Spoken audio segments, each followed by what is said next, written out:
¿Cuál es el poder que tienen las palabras?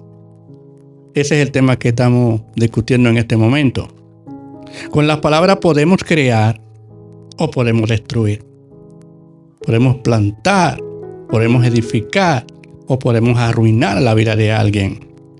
Las palabras son más que sonidos. Las palabras moldean la mente para después convertirse en pensamientos o en acciones. Las palabras son tan poderosas que a través de ellas podemos crear o destruir. Por eso es correcto que la usemos en un manejo adecuado, porque las palabras siempre son de suma importancia. En el libro de Proverbios, en el capítulo 12, verso 6, nos dice que nuestras palabras tienen el poder de destruir y el poder de edificar. La pregunta es, ¿estamos usando las palabras para edificar a las personas o para destruirlas? ¿Acaso están llenas de odio o de amor, de amargura o de bendición, de quejas o de elogio, de codicia o de amor, de victoria o de derrota? Las palabras son herramientas que pueden hacer la vida mejor, pero cualquier herramienta puede ser mal utilizada. Las palabras son tan importantes que tendremos que rendir cuentas de lo que hayamos dicho cuando nos presentemos para ser juzgados en el juicio del trono blanco. Yahshua dijo: mas yo os digo que de toda palabra ociosa que hablen los hombres, de ella darán cuentas en el día del juicio. Porque por tus palabras serás justificado y por tus palabras serás condenado. Lo podemos encontrar en Mateo 12, 36, 37. Así que debemos reflexionar en cómo empleamos nuestras palabras, cómo las dirigimos a nuestros semejantes, cuál es la intención que llevan nuestras palabras. Las palabras dichas con maldición son aquellas que llevan la intención de hacer el mal, de dañar, de avergonzar, de herir, de menospreciar, de subyugar y de manipular. Toda palabra mal dicha en el seno familiar es como una bomba de destrucción masiva que alcanza a todos sus miembros. Es decir, una que esté dirigida contra la madre es contra los hermanos o contra el esposo, pues ellos son parte de esa familia. Una contra el esposo es contra sus hijos, pues lleva su misma sangre. Si es la madre quien la emplea, se está lastimando a sí misma. El consejo de la Escritura es: ninguna palabra corrompida salga de vuestra boca, sino la que sea buena para la necesaria edificación, a fin de dar gracia a los oyentes. Efesios 4:29. La palabra griega traducida como corrompida significa podrido o sucio. Y originalmente hacía referencia a las frutas y a las verduras que estaban podridas. En cambio, para ver cambios en nuestro ambiente familiar o social, se aconseja que nuestras palabras siempre sean con gracia, sazonada con sal. Decir eres un maldito a alguien, eres un vagabundo, eres un adicto, repugnante, no sé para qué me casé contigo, me arrepiento de haberte traído al mundo, o no sé para qué nací, soy un fracasado, desde que te conocí mi vida ha sido un infierno. Son frases que al lanzarlas rebotan y te herirán a ti y a los que te rodean. Maldecir no es solamente decir eres un maldito. Maldecir es usar palabras que denigran a la persona. No podemos dejar que la ira nos arrebate lo que más amamos, porque las palabras maldichas y destructivas, luego del daño ocasionado, no se podrán retomar. Meditemos en ello, reflexionemos y usemos las palabras de edificación y bendición. Nuestras palabras están llenas con un poder casi cósmico, universal, para dar forma al universo y tienen la capacidad de alterar la realidad del tiempo, de las personas y de los objetos. Debemos aprender que el habla negativa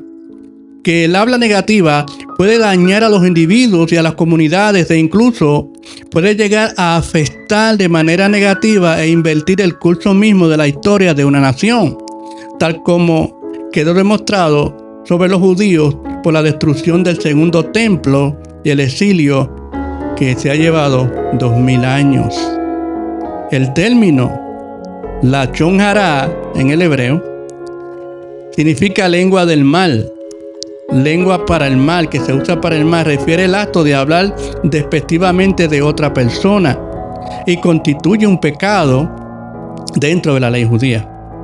Se considera que una expresión es Lashon Hara, o hablar del mal, o hablar mal, cuando las personas dan argumentos que son verdaderos, aunque desconocidos públicamente, y no persigue intención de reparar una situación negativa.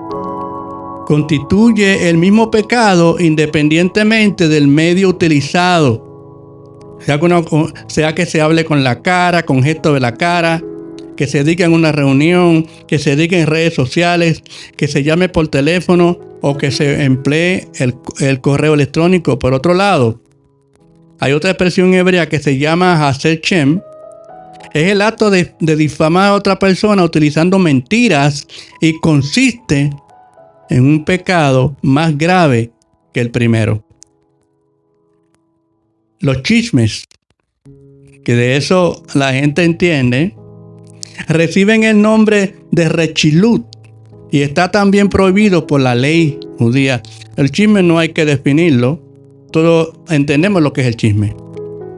Ahora, la Biblia refleja una ocasión cuando se usó la palabra maldichas, que trajo consecuencias y pecado. No sé si se acuerdan del caso de Aarón y de Miriam. Eso está en Números 14, 28, igual es el verso 28, 29, 33. Dice: diles, vivo yo, declara Yahweh, que tal como habéis hablado a mis oídos, así haré yo con vosotros.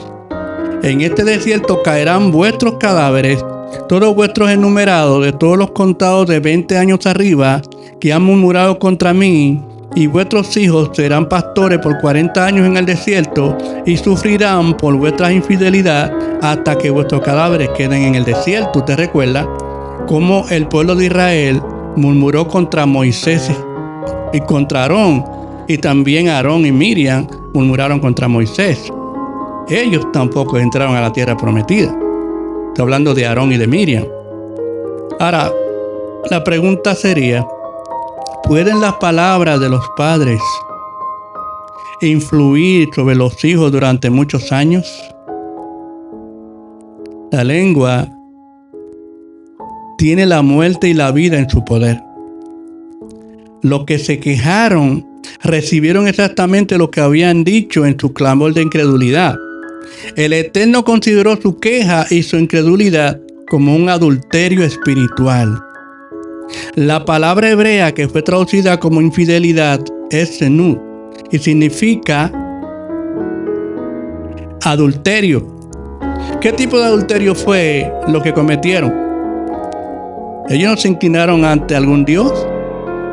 No. Habían dicho que hubiera sido mejor morir en Egipto o en el desierto que caer a espada y ser llevados presos. También habían hablado de nombrar un jefe para volver a Egipto. Ya su corazón, en ese sentido, se había desligado completamente del Padre y estaban cometiendo adulterio porque estaban deseando lo prohibido. El Eterno llamó esta actitud adulterio. El que está en un pacto con Él y no confía en Él y en sus promesas comete adulterio espiritual. El no someterse a los líderes dados por el Eterno y buscar otros líderes de manera democrática es cometer adulterio espiritual. Con esta actitud no se llega a ninguna parte, solo la muerte. Así que la rebelión contra lo que el Padre ha establecido, en este caso Moisés el líder, fue el adulterio. Ninguno de los que fueron contados pudieron entrar en la tierra prometida, excepto los dos que habían hablado la verdad con fidelidad y confianza. Muerte y vida está en el poder de la lengua, y los que la aman comerán de sus frutos. Proverbios 18:21. Los que no fueron contados, ancianos, mujeres, niños y jóvenes hasta 19 años, no fueron sentenciados. Esto nos enseña que el que ha sido escogido para una tarea más responsable obtiene mayor juicio a la hora de ser fiel. Los demás también fueron infieles, pero como no estaban en la lista de los contados, no tenían que morir en el desierto. Los hijos de los que tenían que morir tuvieron que cargar las consecuencias del adulterio espiritual de sus padres y pasar 40 años en el desierto hasta poder recibir la promesa. Por las palabras de sus padres, tuvieron que ser pastores en el desierto durante 40 años. Qué importantes son las palabras que uno habla, ¿verdad? Lo que hablo hoy puede influir sobre mis hijos durante muchos años. Sin embargo, estos 40 años de pastoreo en el desierto sirvieron para forjar una generación muy obediente y fiel. Al igual que los 40 años de pastoreo habían creado un carácter muy bueno en Moisés, ahora toda una generación tenía que pasar por el mismo trato para que aprendieran a ser fieles. Esta generación fue la mejor generación en la historia de Israel. Aprendamos una lección: a no dudar de la bondad y de las promesas del Padre. Aprendamos a no hablar palabras que traigan juicio sobre nosotros y nuestros hijos. Saquemos de nuestro vocabulario expresiones como siempre pasa esto y aquello, nunca podré, ¿por qué siempre? Es imposible que. Acuérdate que lo que habla del Padre tiene fuerza, no solo sobre tu vida, sino sobre la generación venidera. Lo que tú hablas delante del Padre tiene fuerza, no solo sobre tu vida, sino sobre la generación venidera. Así que entonces, ¿qué tenemos que hacer? Poner un freno en nuestra boca. Shalom.